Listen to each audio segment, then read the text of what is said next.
Iya teman, bicara tentang kematian, maka di sebagian besar orang ini adalah hal yang sangat menakutkan. Karena kematian atau ajal adalah akhir dari kehidupan, ketiadaan nyawa dalam organisme biologis. Iya, semua makhluk hidup pada akhirnya akan mati secara permanen, baik karena penyebab alami seperti penyakit atau karena penyebab tidak alami seperti kecelakaan. Iya, setelah kematian, tubuh makhluk hidup akan mengalami pembusukan. Baru-baru ini kita mendengar kabar tentang kematian secara tidak alami, yaitu kematian yang diakibatkan kecelakaan. Korbannya adalah selebgram asal Rusia, Anastasia Troviksel, mengalami kejadian tragis ketika ia berlibur di Bali, Indonesia. Anastasia tewas setelah ia mengalami kecelakaan lalu lintas dan sang kekasih Viktor Maidonavid melihat secara langsung kejadian mengerikan tersebut.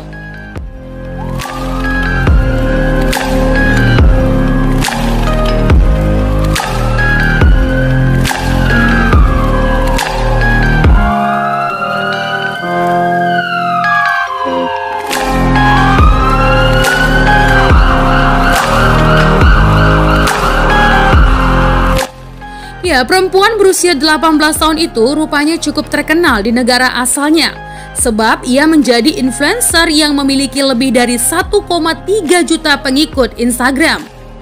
Anastasia Troviksel meninggal beberapa hari lalu setelah ia mengendarai motor Kawasaki dan menabrak pagar jalanan.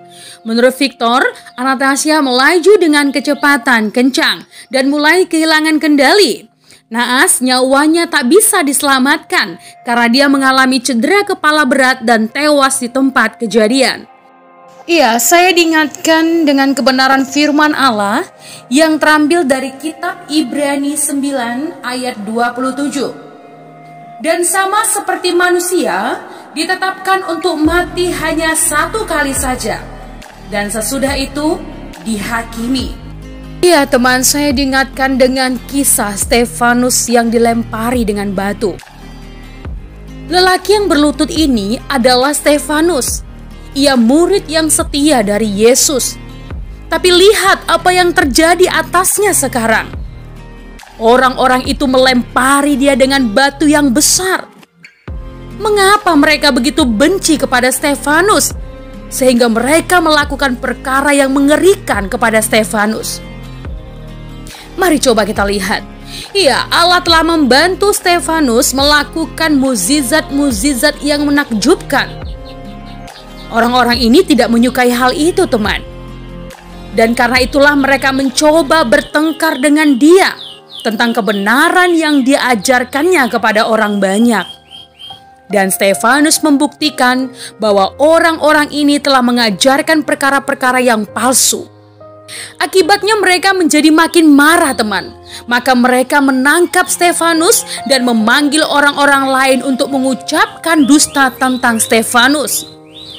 Imam besar bertanya kepada Stefanus, "Benarkah demikian?" Stefanus menjawab dengan memberikan khotbah yang bagus dari Alkitab. Iya, dia menyaksikan tentang kasih kemurahan Tuhan yang luar biasa. Dia menyaksikan tentang imannya kepada Tuhan.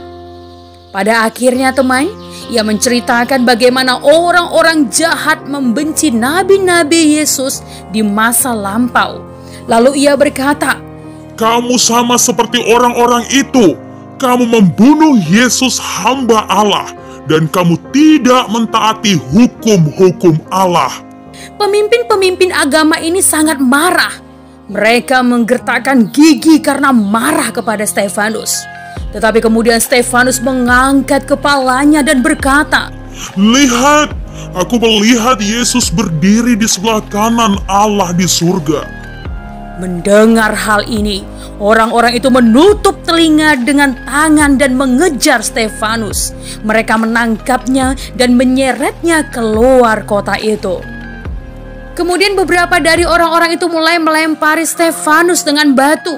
Stefanus berlutut seperti yang dapat kau lihat, dan ia berdoa kepada Allah, "Ya Allah, janganlah hukum mereka karena kejahatan ini." Ia tahu dari beberapa mereka telah ditipu oleh pemimpin-pemimpin agama. Setelah itu, Stefanus pun meninggal. Iya teman, luar biasa sekali. Stefanus dia mengenal siapa Tuhannya. Sepanjang hidupnya dia melakukan hal-hal yang baik. Sepanjang hidupnya dia menjadi pemberita firman Allah, pemberita kebenaran. Hidupnya untuk melayani Tuhan. Dia melakukan hal-hal yang besar bersama dengan Tuhan. Mukjizat-mukjizat dan hikmat yang luar biasa diberikan Tuhan kepada Stefanus. Orang yang martir pertama di dalam jalan Tuhan adalah Stefanus. Ia adalah orang yang pertama sekali mati syahid demi iman dan demi kasihnya kepada Tuhan. Stefanus tahu bahwa waktunya tidak akan lama lagi. Dia tahu bahwa hidupnya untuk melayani Tuhan. Dia tahu ketika dia mati meninggalkan dunia ini, dia akan bersama-sama dengan Bapa di sorga. Ini adalah tujuan hidup yang sesungguhnya. Ketika dia hidup untuk Tuhan. Ketika dia mati bersama dengan Tuhan.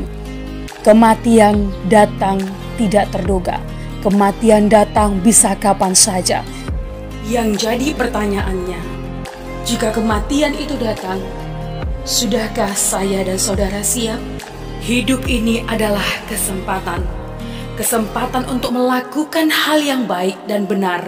Kesempatan untuk hidup bagi Tuhan, melayani Dia, dan memuliakan namanya.